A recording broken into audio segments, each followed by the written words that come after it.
like this. You're Joe Kent. This is my get. Thank you. No, thank you. Elijah Johnson. Yeah. Facing Woodland. You having me, man. Yeah. I appreciate you coming out to the event and asking questions and having me on. Thank you. I think that's where we should start more than anything. First things first. Let's get it all on the table. We're at the Republican headquarters because you're the Republican candidate for Congress for Washington's 3rd. Yep. The 3rd, right? I get that right? The 3rd, yep. Oh, you God. did. I almost looked so dumb in 10 seconds. I had to cut the whole thing. I didn't vote for you last time. So starting first, I want to start with the challenge as we go through this. Because it addresses exactly my concern. In a lot of your material, you say it's the Democrats or the wokes. And I think when I've looked at some of your stuff, you have a lot of strong ideas that are good.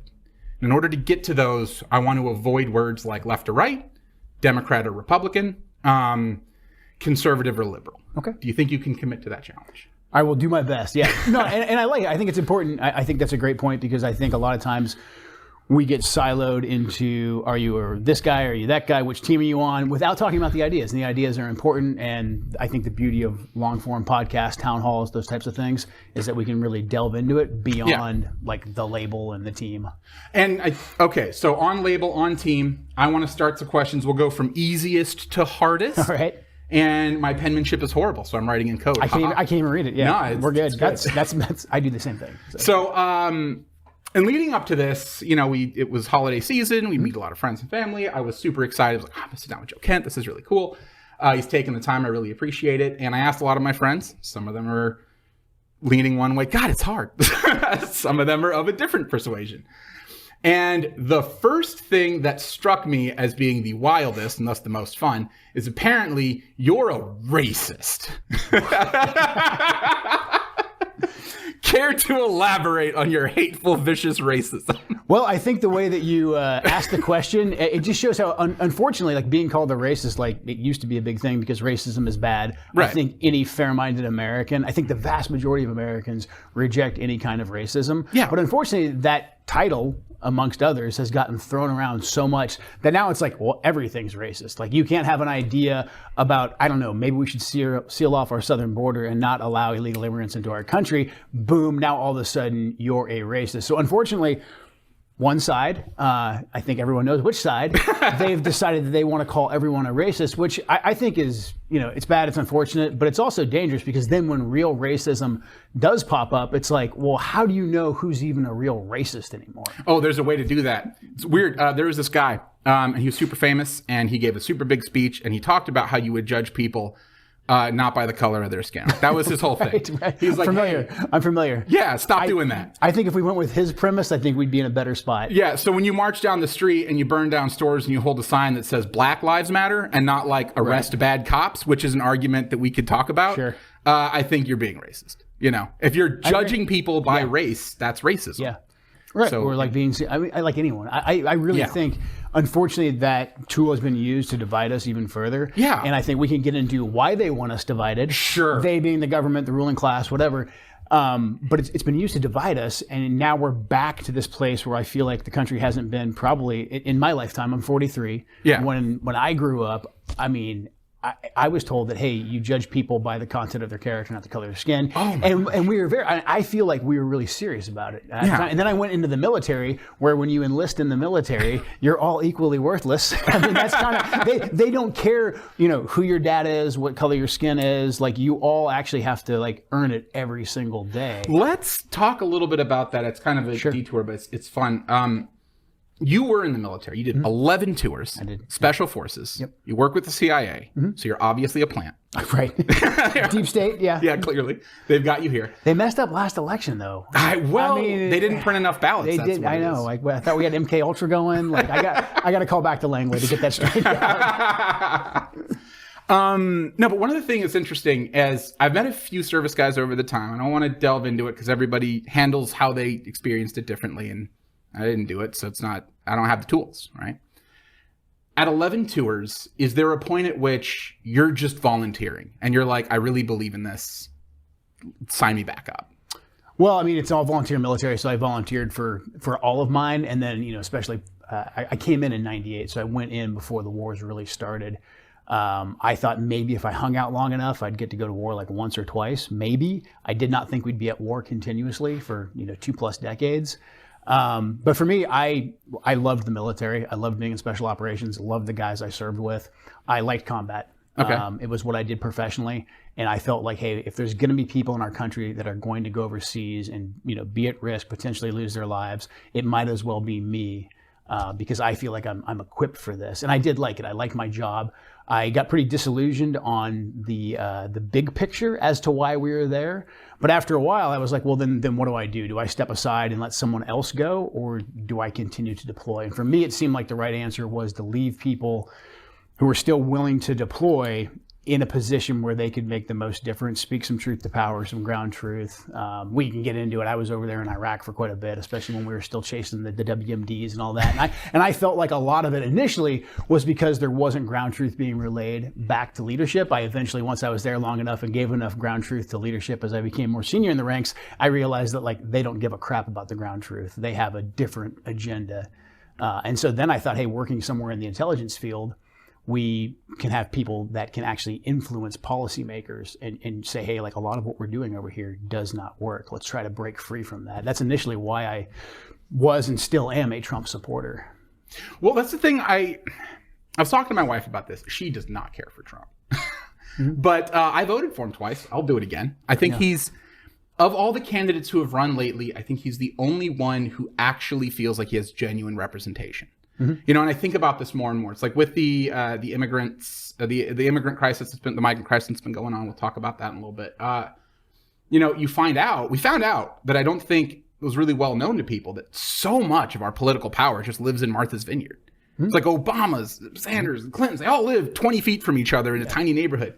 And Donald Trump, where's he live? In a penthouse in downtown New York. He's the only person that lives with the people that he represents. So at the very least, he's the only voice out there that seems like he genuinely gives a crap about me. Yeah. Him and I think Vivek now.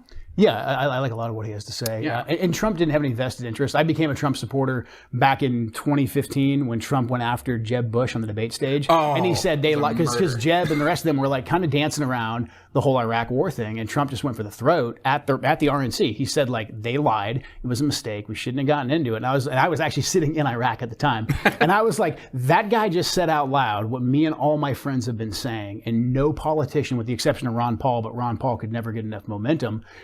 He actually said the thing that all of us are feeling and experiencing. And he was free from any kind of, I think, outside influence. He wasn't making money from Halliburton and all these, military industrial complex types. He actually was just like, hey, this didn't work. Why are we still doing it? Which was the question that we needed to have asked at the time. One of the things I saw that you kind of went off a little bit about was the first thing I saw of you that changed my mind on Joe Kent. I wish I had kind of seen it more the last go. Yeah. We can attribute this to maybe I was in the wrong space or maybe it didn't get promoted, whatever. Yeah. So you actually spoke really with a lot of conviction, a lot of knowledge about the foreign policy. The way we're engaging in these conflicts in Ukraine, the conflicts in Israel, and there's gosh knows what's going on. So I just want to get your take on that with how do we handle Russia? Or what do we do in Ukraine? How do we handle the Israel-Palestine conflict? And what should we do about that? You've got 11 tours experience. You have intelligence experience. What's a good direction for us as our representative? How are you going to help achieve that direction? Yeah. So, first and foremost, I think if you look at the priorities of Washington, D.C., just take a look at our budget. Look at how much money we spend on defense and the intelligence apparatus. It's nearly $1 trillion. It's the biggest part of our budget. And so most people would look at that and say, okay, well, that's because we got to defend our country. We have a wide open southern border. Our country's actually not being defended. Where is our military? Where are our resources going? They're going to provide the security guarantees for the entire world. We're literally putting foreign countries ahead of the United States of America. So I'm not saying that we should leave NATO tomorrow, but we are the backbone of NATO. We've got European countries that give their people a big chunk of their own budget as far as healthcare goes, as far as free college goes. They take care of their own people, but who's paying for their defense? The United States of America is. That's why, boom, the second a crisis kicks off between two Slavic nations, all of a sudden that's an existential crisis for the United States of America. How much sense does that make? Same thing with global shipping. We decided that we were going to take our manufacturing base, ship it overseas to China. Now we have to deploy our Navy throughout the entire world, all 7 seas, to defend global shipping lines. Right now, who's keeping the Bab el-Mandeb, the Red Sea, and the Sinai Straits open. We are. There's a ton. I think it's somewhere around 40% of global commerce goes through there because that's how you get around Africa, right? You cut through it. The Houthis decide to start shooting rockets. Who all of a sudden is that on? That's all of a sudden on us. It's absolute insanity. I'm not saying that we shouldn't be doing something, but why are we spending so much money on other people's defense? Look, if money wasn't a thing and we could just print it like we've kind of thought we could for the last couple decades, then sure, let's be good citizens and let's try to provide the whole world with security. But that's just not feasible, especially when you're $34 trillion in debt and you can't even secure your own border. It drives me crazy the amount of taxes that we pay, how wealthy of a country that we are, that we aren't using our own resources, and the fact that we have people, really just walk outside here, you're going to see people that are living in destitute and in squalor in our own nation. And there's a lot of reasons why they're facing those issues, but a lot of it goes down to the priorities of our federal government. So I think it starts with putting our nation first, securing our own borders with our military and our defense complex, pumping our own oil, drill our own oil. We're the most blessed country in the entire planet. We don't need to go abroad looking for very many resources. We don't need to be dependent on other countries. Gosh. In Nevada, they just found that massive lithium mine, and Idaho's got one. And the thing about lithium, if you don't know, is we can get into the logistics. I'm a logistics and labor metrics guy. Yeah. So when I hear about the electric cars, I hate them because I get that they're good for certain things, but we need lithium for batteries, for GoPros, for all sorts of stuff. The reason we don't mine it here is because it's cheaper to use slaves. The reason we don't manufacture here is because it's cheaper to use slaves. It's cheaper to use slaves, which means that people that make a ton of money off lithium don't want to pay American workers a decent wage, so they'd rather go abroad to countries that don't have human rights and use slave labor. It's absolutely absurd. Right. And so a strong tariff, a strong border, you're right, protecting our trade, making sure that comes here creates a more competitive job market for higher paying jobs. And the stronger we are on the world stage, the safer the planet becomes. So if we are competing on the global energy market, for instance, then we are taking away from the bottom line of the world's worst actors. Whether that's Vladimir Putin, whether that is the Middle East, we are cutting into their bottom line. We're approaching them then from a position of power, because we don't have to go hat in hand to the Middle East and say, well, we'll keep your global shipping lines open if you guys can just, maybe reduce the price a couple bucks at the barrels of oil. We can't do that if we kill off our own energy production like Biden did. I mean, Trump, that was one of the first things that President Trump did, is he made us a net exporter of energy. And that right there, people always say, well, it's because Trump was so strong and it was it was his personality. That's why Putin didn't invade Ukraine. That might have something to do with it. But Trump cut into Putin's bottom line, and then diplomatically and economically, he killed off their pipeline. He stopped the expansion of the NORAD 2 pipeline, taking away from Vladimir Putin's bottom line. It was almost a cause and effect thing. Biden comes in, kills off U.S. energy independence, green lights their pipeline over there. Next thing you know, Vladimir Putin's got enough money in the bank that he's like, you know what? I think I am going to go invade Ukraine. Those are strong words. Biden doing things. I've heard the man almost give a whole sentence once. True. That's a whole different discussion. Whoever's pulling the strings at the White House. When it comes to the White House pulling the strings, the one thing I do know 100% for certain, it's going back a little bit, but it is true, is that when Obama took office, Citibank sent a memo. You can look this up. It's real. Citibank sent a memo to the White House going, hey, this is your cabinet. And then everybody that Citibank selected, Obama picked. Biden's been in D.C. for 50 plus years. When he was a senator from Delaware, he was the credit card industry's #1 guy. It's complete and total capture by the corporate class of really, I think the party that Biden represents, to keep with the rules. But that's kind of where the vested corporate interests are. But they've really always been with permanent D.C., which is good that we're not using political parties, because for a while there really has just been one party. Right. There's been some fractures here and there, and then you see a massive amount of effort being directed at anybody who cracks that general consensus, whether it's Trump, Bernie Sanders in 2016, I think was trying to do a lot of the same things. Tulsi Gabbard did a lot of the same things, and immediately you see the apparatus move because they're a threat. What they want is they want us to ship our jobs overseas, they want our borders wide open, and they want us providing the security guarantees for the entire world and being involved in endless wars that really only benefit defense contractors on the Potomac. Whose kids don't go. Whose kids do not go and fight and die. Absolutely. So they want your taxpayer dollars. They want you to invest in their pension funds. All of that gets invested overseas and back on Wall Street, back in Washington, D.C. And then if you're lucky, they'll send your kids off to go fight and die overseas. So as a congressperson, how do you tackle that? What's a vector of attack you can use to help sort of fight those fights and win them where you can? So, I mean, right now, the stakes are so high and we're in such a bad situation with our debt. I think our national debt and our wide open southern border, I think the two are linked. But I think that those are two of the most existential crises our nation's ever faced. So like right now, I would say, hey, if the federal government is going to do anything, it is securing our own nation, right? Mm-hmm. Like Washington, D.C. can't do a lot to affect Washington 3 at the end of the day, but they can defend the borders. So if the federal government's not going to defend the borders, and I'm in Congress and I'm supposed to be a good steward of taxpayer dollars, I would say, look, we're not funding anything until we can shut down the border. Until we can defend our country, we're not doing anything. You don't trust Mayorkas to defend it? He spent 20 minutes trying to define assault rifle and couldn't do it. He did. Well, we're going to get rid of. We're going to save some money by zeroing on that guy's salary and impeaching him. But then another big thing is we can't continue to print money. The fact that the Uniparty comes up and says like, hey, we know that we only took in just shy of $5 trillion. We're going to go ahead and spend $7.5 trillion every single year. Like, are you trying to destroy the country? I mean, that's what they're doing. So I think fiscal responsibility is a big thing.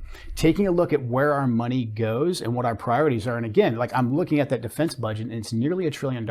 There's a lot of other pork and bulk that we can cut in other places. But as far as foreign aid goes, hey, when there's all kinds of charities and stuff I would love to support, but I got 2 kids at home. I got to feed my kids first, right? So the fact that we're sending, you let them starve and you send your money to like some random charity. Because you have white privilege. That your friend's on the board of, right? Yeah, obviously. So I think that's a great place we could start saying, look, guys, there's other countries that maybe we like. There's other countries that we have some sort of a compact with. But you know what? We can't support this level of foreign aid and having our troops deployed all over the place. I think that's a great place we could start. And then just general fiscal responsibility, just like every single American has to do. They take in so much money, they've got so many bills, meet that budget. Because right now we're $34 trillion in debt. We are going to destroy our nation. And really, we're going to do more damage to our country than any adversary ever could hope to by bankrupting and destroying our status as a reserve currency holder. But if you think about it, 1 million people will get like billions of dollars. They'll be rich. That's right. Yeah. So have you considered that? Have we considered what it will do for the stock portfolios of Wall Street? The ultra rich. I mean, they need to be wealthier. Yeah. So one of the things, we talk a lot about southern border. Mm-hmm. First things first, I want to meet you in the middle, and I do want to say it's a goddamn problem. We should do something. Yeah. Second thing I want to say is my grandma, my abuela, came across the border to pick cabbages. You know, and if you go up and down the coast here, just even in our district, there's farms, orchards, and factories that are constantly using migrant labor. So, you know, what's a good way we can square that circle of differentiating the people coming here that genuinely want to make the next generation better, that are trying to chase that American dream? And to be frank, and if you talk to them, they'll agree, the people coming here to sell drugs, to traffic bodies, to sell way worse things that, you know, this is a family website. I mean, it's not, but I get that hole gets dark.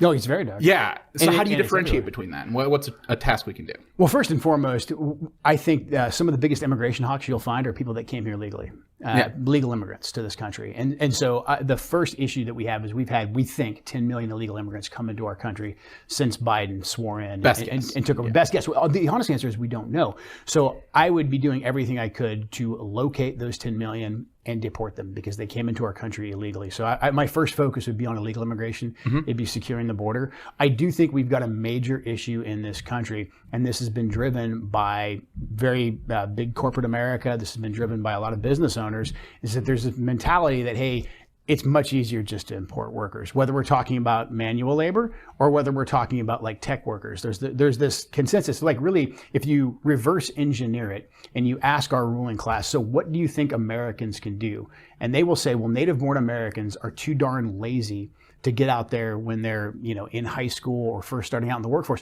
They're too lazy to go pick cabbage. They're too lazy to go hang drywall. They're too lazy to do any of those things. So I need to bring in some of those other folks. Never mind the fact that those other folks are going to work for less money than Americans. They're not going to have to provide them any kind of health care, any kind of insurance. That's going to drive down wages. And then same thing, they will also say, look, we can't find engineers. These kids are too lazy and too dumb to do STEM. So I need a bunch of H-1B visas. I need a bunch of skills training visas, student visas to bring over kids from India and Asia because Americans are too stupid. So it's like we have come to accept the fact that our ruling class thinks that native-born Americans, regardless of what skin pigmentation you have, are too lazy or too dumb to work. I reject that premise. I think we need to get really, really hard and crack down on the visas that people obtain to come here and work. You need to prove beyond a reasonable doubt that whatever it is you're trying to import a worker for, we can't home grow it here in America. What if we just made it really expensive? What if we threw like a $70,000 a year tax on each H-1B visa you brought in? Because now they got to pay. That'd be a way to pretty much. I think at that point, yeah. I mean, I would. Yeah, I think I'd support that. I mean, that seems like a smart idea. Yeah.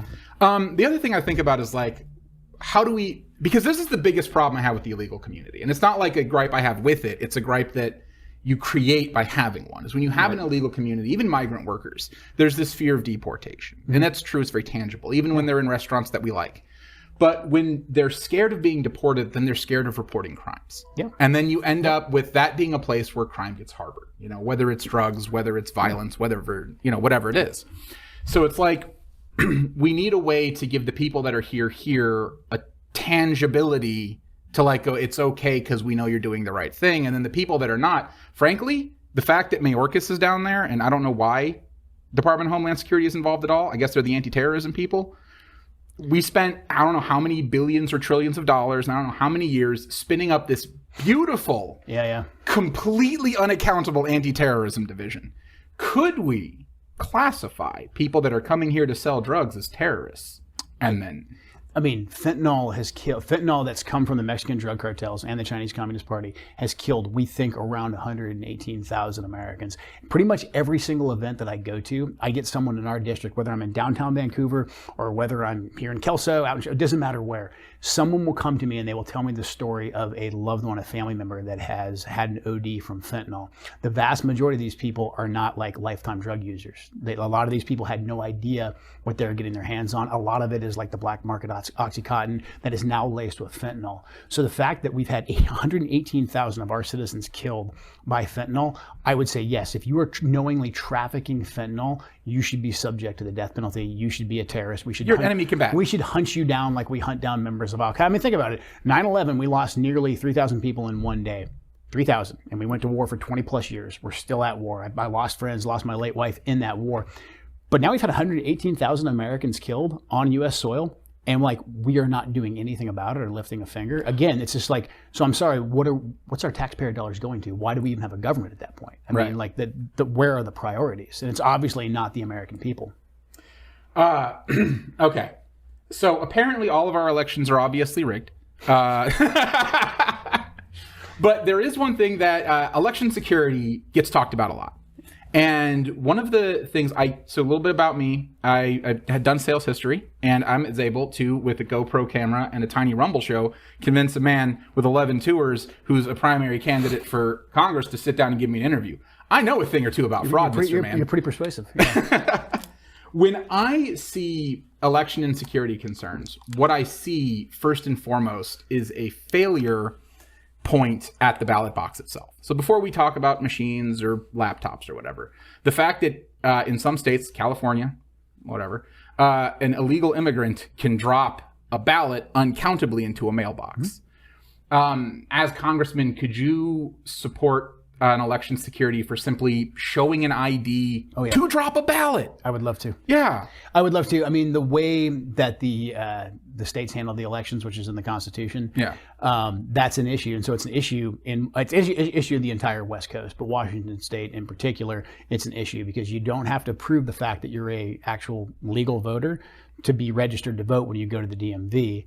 And also, like you said, I mean, everyone gets mailed a ballot. So ballots go out to random addresses, and then there's no security on who drops those ballots in, and then there's the tabulation issue. A big issue, I think, of election integrity is that, look, the cornerstone of us holding together this thing that is the United States of America is that people still believe they can choose who represents them. That's like the cornerstone. And so the second that there's any kind of discrepancy, when we just say, no, you're not allowed to talk about that. You can't talk about that. That's forbidden. We're going to kick you off of the internet, like before Rumble, like you couldn't say like, I think there was issues with the 2020 election on YouTube. Yeah. But the fact that we're like not even letting people address that to me is incredibly dangerous. Like if he's a dangerous election denier. Well, look, when we say, hey, we have issues with this last election, I think the onus should be on the government to say, if you guys have issues, what are they? And let's address them right here and right now. Let's do a full forensic audit. Let's do all the recounts. Let's have election observers in there. I think that should be the standard. If you go back to 2016, after the 2016 election, I mean, we had members of the intelligence community saying that like Russia interfered in our election, and we spent the next almost 5 years and billions of dollars to ensure that, Donald Trump wasn't like a secret Russian agent, right? Yeah. I mean, look, I don't think we need to go through that level of a witch hunt, especially now that we know the origins of that witch hunt. But we did have to prove beyond a reasonable doubt that none of that was true. 2020 rolls around, the shoe's on the other foot for, I think, a lot of, there's a lot of probable cause there for Republicans to say, I messed up, for one side of the aisle to say, hey, I think that there's a problem with that election. And all of a sudden it was just like, you can't talk about that. And so now you get people, and I talk to a lot of them all the time, that are just like, well, I don't trust our elections and I think it's all nonsense. And so now they're disenfranchised from the system. And in a short term, that politically benefits one side because then these guys don't vote anymore and now you get more political power. But in the long run, when you extrapolate that out toward, decades, if you have a large section of our country that feels like their vote doesn't count and they can't elect people to their position of power, the whole system could crumble and it could get dark and dangerous in a very, very quick way. Well, you know what? That's one thing I shine a little optimism onto it is I do want to say that if you do care and you're out there and you want to vote, you should. You should get involved. Vote. Convince your friends to vote, do it. Because the reality is, if there are fingers on scales, and yes, whether they're in Langley or Quantico or in 50 different states and small administrations all over the place, if there are fingers on scales, it can't be that heavy, that hard. You're talking a 1 to 5% margin. If people really care and they're getting out there, you can get this done. Yeah. The thing that I found to be interesting is you talked about it getting dark. In Woodland, we were actually able to secure a whole new set of people. So we got a new mayor, we got new city council people. Yeah, really cool. And a lot of that happened also here in Longview, Kelso. Yep, I don't know what Vancouver did. I wasn't paying attention. But January 6th is continually used as some kind of like vicious, hateful attack. As a constitutional fundamentalist who's dressed the way I'm dressed, you'd think I'd be very pro this kind of thing. And I just want to say, I think the problem with it is that they didn't commit all the way, and that's what makes it look suspicious to me. As an intelligence guy, what do you think about Jan 6? And do you think, as congressman, there's anything that even needs to be addressed there other than just trying to make people proud of our representation again? So right now, I mean, like the Democrats, obviously, the more information that comes out about January 6th, the Democrats have, I'm sorry, excuse me, I messed up. I got you. That's two. I owe you 2 cups of coffee. I'll be okay. One side has said that like, hey, they've framed it in a sense that says if you even supported or questioned the last election, then you attempted to overthrow our government. Which now that we've seen what happened on January 6th, like that's not the case. It was never. Nobody was armed. Like these guys weren't going in there to sack the government. And like even if they did sack Congress, like do they then control the United States of America? Like the whole thing doesn't make any sense. The argument doesn't make any sense whatsoever. The only reason one side of the aisle is talking about that right now is to basically the other side of the aisle and say that these guys are dangerous and we have to go after them and we can't let them get back in control of the levers of power again through the ballot box because these people are very, very dangerous. So it's one more thing, just like the whole racism deal, one more thing to divide us. But also, one side's talking about this right now. Biden, Marie Perez, they keep bringing up January 6th because, look, their policy record for the last 2 years, the last 3 years, it's not been great. It's absolute garbage. So like, look, if you had let 10 million illegal immigrants into the country, 118,000 fentanyl deaths, if you had destroyed the economy and the working class and you were on the verge of World War III, you'd need a diversion. And right now they're using January 6th as a massive diversion tool. As a former intelligence guy, last thing I want to touch on, there's a lot of conspiracy talk in the conspiracy communities about like how orchestrated it was. Yeah. For me, I think that it's an opportunity to do something if your job is to destabilize and you're in the destabilization department. Certainly. Does it feel plausible that there is involvement from some level of government in trying to escalate that situation? Yeah. I mean, from I think a level of like people who definitely benefited from being able to label Trump supporters as insurrectionists at the political level. There most certainly is. But also look at how our national security apparatus rolls, what they do. The FBI has essentially become a domestic intelligence arm. If you just take a look at what happened with the Gretchen Whitmer kidnapping plot that happened just before January 6th, it was headed up by Stephen D'Antuono, who was in charge of the FBI field office up there in Michigan. If you look at how that turned out in court, there was supposed to be this big conspiracy where these right-wing Trump supporters were going to go kidnap Gretchen Whitmer and execute her, and they were part of this militia. It turns out that like the vast majority of people involved in that conspiracy, with the exception of a few schmucks, were FBI officers or under FBI control as confidential human sources. Stephen D'Antuono then goes and heads up the FBI field office in Washington, D.C. And we also know that, like, look, there was actual intelligence, and this gets missed a lot. Clay Higgins did a great interview. Representative Clay Higgins from Louisiana did a great interview of Tucker Carlson, where he lays out a lot of the timeline and a lot of what he's discovered from the position he sits on in Congress. But going back to the early January of 21, there was a ton of intelligence that said there's going to be a problem on January 6th. Now, where did that intelligence come from? I used to work in intelligence. Yeah. A lot of times when people talk about intelligence, they make it seem like it's this magic thing that got pulled out of like the cloud somewhere, or it's like magic. Like it's very, very suspicious. Okay, so look, intelligence happens a couple different ways. The most basic, and this is what the FBI specializes in, this is what the CIA specializes in, is they go recruit an informant. They put that informant, they have them infiltrate a group. A lot of times, unfortunately, they'll have them create that group to entrap people. Oh no! Because look, the more terrorists that you find, the more you're going to get promoted. So there's an incentive system there. So they had intelligence leading up. They had so much intelligence, in fact, that it made its way to the desk of the Secretary of Defense, Chris Miller, a guy I used to work under a long time ago in Iraq. And Chris Miller said, we need to, and he's been on record, he's written a book about it. He said, hey, we need to fortify. We have intelligence. There's a lot of intelligence coming from the FBI right now and the DOJ that says we need to fortify. We need additional troops there. Trump approved the additional troops. A lot of that was then rejected by the DC mayor. A lot of that then the Capitol Police were kept largely in the dark. The Capitol Police aren't subject to FOIA. The guy that used to head up the Capitol Police, Steve Sun, said, hey, I was kept in the dark about all of this.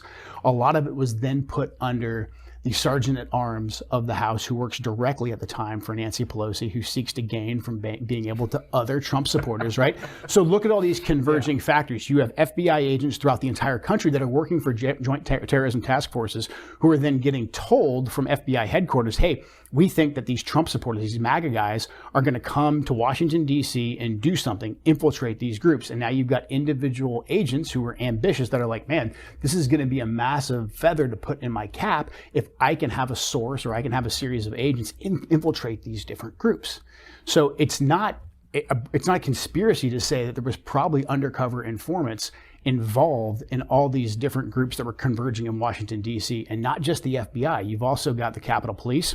You've also got the D.C. Metro Police, who are doing the exact same things at a smaller scale. You've also got the entire defense apparatus around Washington, D.C. There's a convergence of agencies there that are all doing the exact same thing. Now, was there, one puppet master behind the scenes pulling all their strings? I think that's virtually impossible.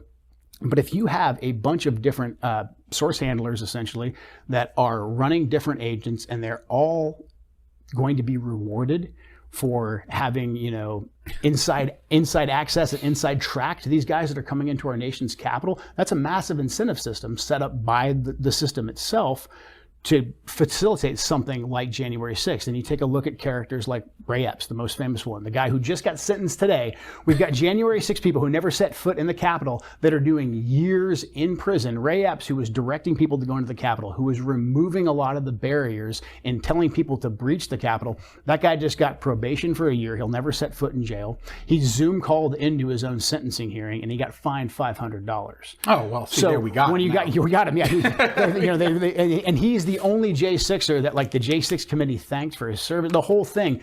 So these are like legitimate questions that need to be answered. And I do think Congress is the appropriate organization to hold these 3-letter agencies accountable. Because if Congress doesn't do it, no one else is going to do it. They serve the executive branch, but in this case, a lot of this benefited the next guy who was going to take over the executive branch. So they're not going to clean it up. This is Congress's job. So Clay Higgins, I think, I mean, he's said that he's seen evidence that there's up to 200 undercover informants and agents in that crowd, which I think actually checks out when you think about how many different FBI field offices throughout the country would be involved, the DC field office that would be involved, the Metro Police. You've got a lot of people that were going to get, again, a feather in their cap for infiltrating sources into there. So look, I think that we should ask these people under oath. We should do it in a classified setting. As like cloak and dagger as running sources and spies can sound, it is a highly bureaucratic process. In order for you to get information from somebody, in order for you to pay them, in order for you to task them, that's all very well documented. And if that wasn't documented, the fact that you're not going to document it was probably documented somewhere. So the evidence exists of exactly what the government's role was with January 6th. And again, look, we've got to be able to trust these very powerful organizations and institutions of the U.S. government.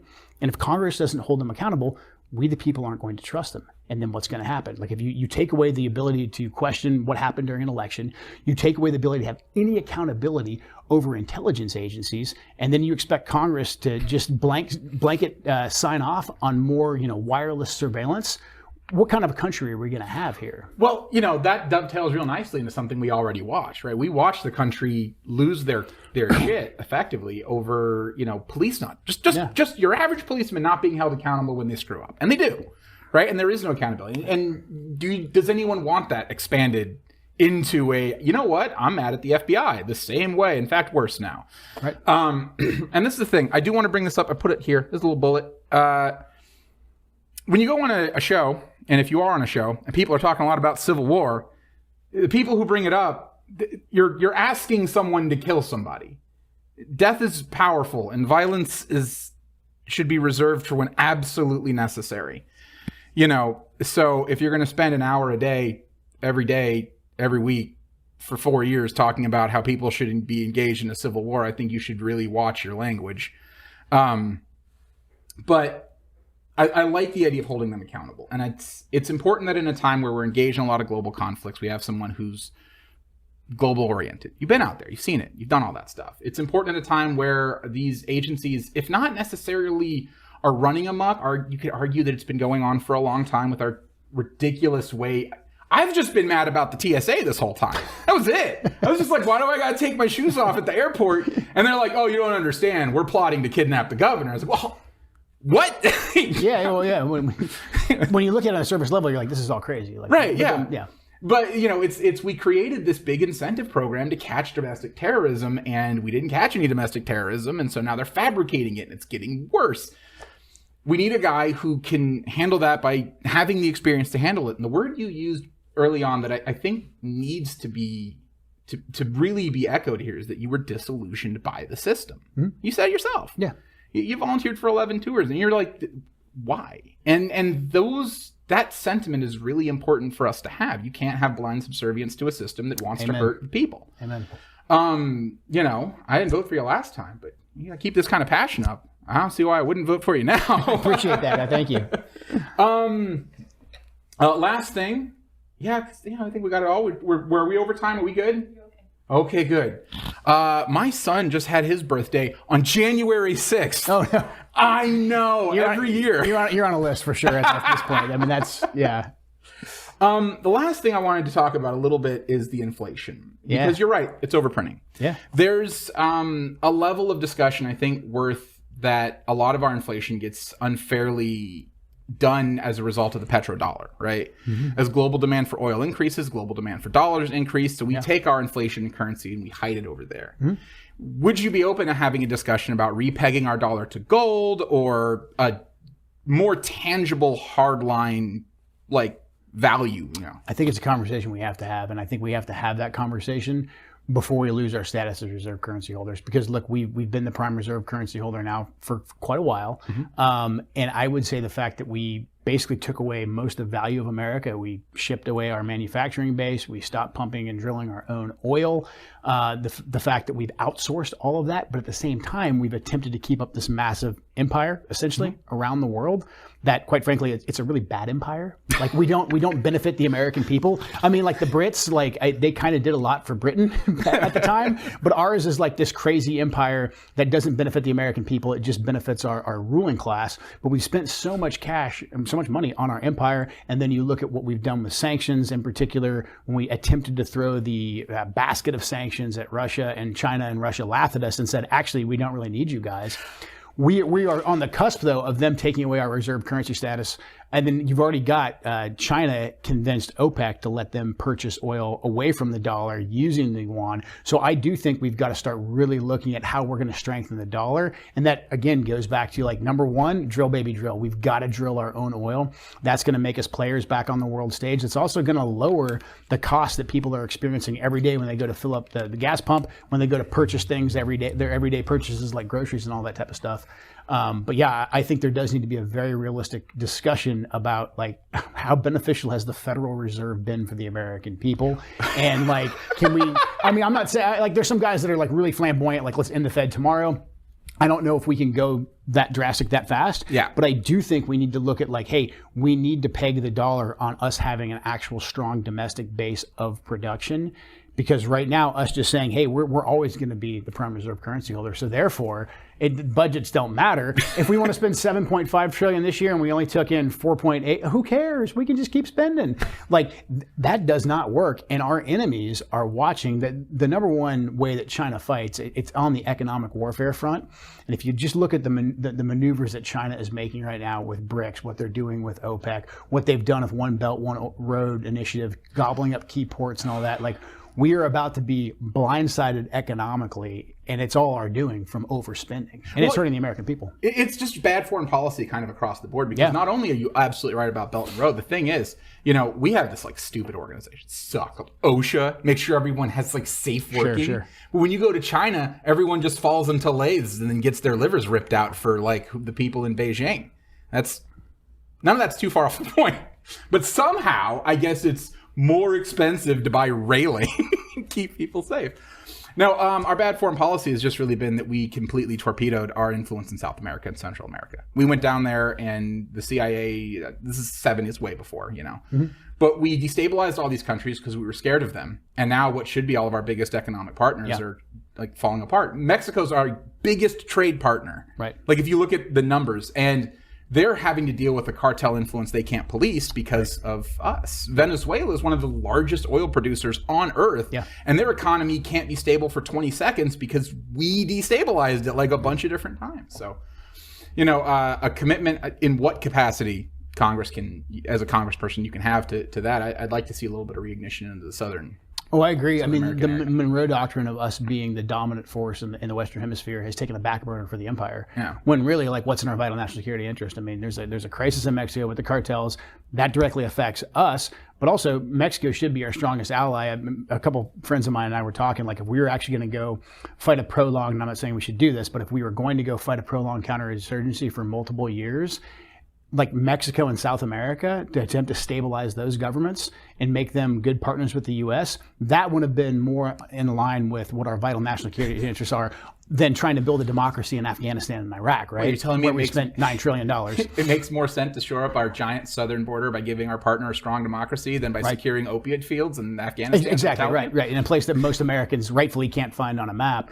But yeah, no, I do think we have to, and we have to have a more pragmatic foreign policy. We really do. This idea that we, through a barrel of a gun and through the corporate donors on Wall Street, that we're going to make everybody a mirror image of us is absolutely preposterous. I think that we should be very transactional in our foreign policy. Like, hey, if you're going to be a good trading partner with the United States of America, how you live your own lives, your elections, all like that is none of our business. Like, we don't care. We're going to stay out of it. We want you to be a good partner, a good trading partner with the United States of America. Now, we can choose to not trade with countries that are using things like slave labor. If we really cared about slave labor and democracy and human rights and all this, we wouldn't have shipped our manufacturing base to China. They wouldn't control so much of global currency, and they wouldn't control so much of global commerce. I'd like to see small business owner Maria Glusa-Perez say that. I've watched a lot of her campaigns. It's never come up once. In fact, I've watched a lot of people campaigns. That has never been said ever by someone other than me into my own windshield while I'm screaming about it while listening to a congressional hearing on my way to work. Yeah. So, yeah, you're absolutely right. If we did care about human rights, we would stop offshoring all of our jobs to places that don't have them. Right. And the last... Well, I mean, I don't know. We're over time now. Who cares? Nuclear. I want to hear that word more. I was talking to Jim Walsh. Yeah. And Ed Orcutt, who's our reps here, but they're up in Olympia. Yeah. They're good guys for the most part. Yeah. I asked him, because they were going off about environmentalism. We had this conversation, and it's a very partisan conversation. I was like, well, the most carbon neutral energy we have as a nation is nuclear. It's so powerful. It's so fast. We lead the world in it.